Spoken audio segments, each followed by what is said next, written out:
Welcome and hello. I'm Shaundale Rena, and here is where stories come to life. When looking for a developmental editor, consider three things. What message are you wanting to convey if you're a nonfiction writer? What story are you wanting to tell if you're a fiction writer? 2, who are you telling it to? And 3, how do you know if you've hit your target?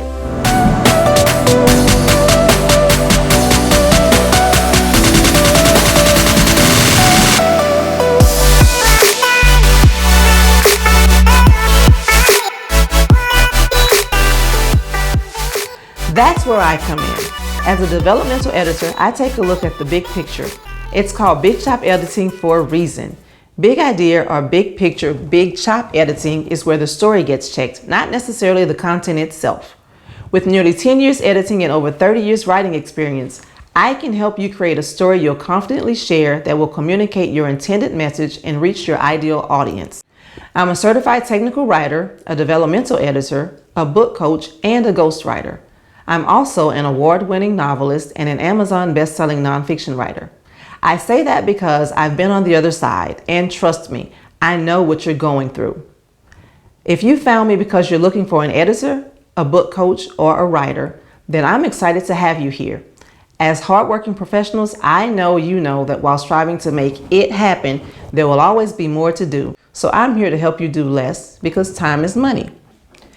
Developmentally speaking, we all know the attack on Capitol Hill was newsworthy, right? So is COVID-19.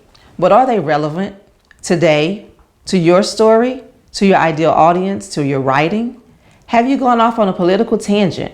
Were you triggered by a personal episode? Are you dumping years of emotional baggage onto your readers that isn't necessary and doesn't move your story forward or making your message clearer? Are your characters out of sync? Have you lost track of time, changed setting? Have you taken your intended audience on a yellow brick road of confusion? Nonfiction writers, consider this. When writing about dealing with trauma associated with stress, past relationships, or sexual abuse, maybe even financial loss or loss of a loved one, don't regurgitate it onto the pages of other people's lives. Because something happened to you doesn't mean your readers need to live through it too. Tell your story without reliving the pain or perhaps the shame associated with it. How?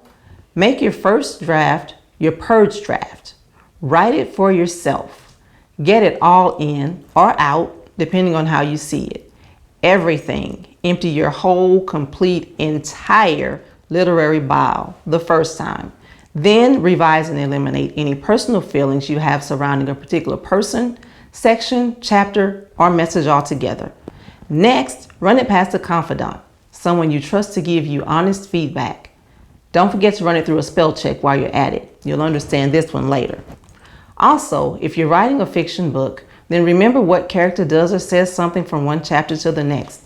Don't call Bob Brad 3 chapters in or suddenly give Kate red hair without an explanation for why it's no longer black. Hear me, there are rules. So, here's a list of what I call editing do's and don'ts. First things first, do set your font to 12-point font Times New Roman. It's the standard no matter how much you like the others. It's significantly easier to read. I'm partial to 1.5 line spacing, but some editors still prefer double spacing. It isn't necessary, but it is a preference. Do not indent nonfiction. You only indent fiction. This, as with 2 spaces after a period, ended when the computer replaced the typewriter. Formatting changed because technology changed. So stop indenting paragraphs if you're writing nonfiction, but please stop using 2 spaces after periods and colons altogether. Do be honest about your word count. If you have 50 pages with 50,000 words, you are not slick.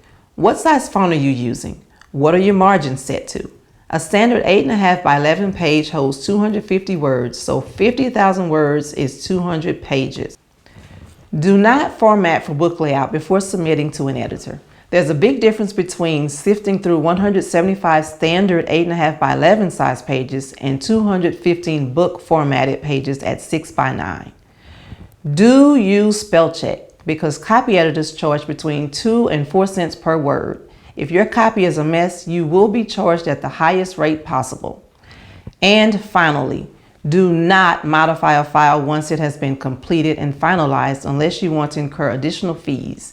Do not rewrite an entire manuscript with new information unless it's already been discussed. If this happens, chances are you will be billed accordingly and advised to find another editor. Those are some do's and don'ts. With that being said, let's turn pages together. I'm Shaundale Rena. Thank you for watching and stay tuned for more tips, tricks, do's, don'ts, and how-tos from S. Rena & Co.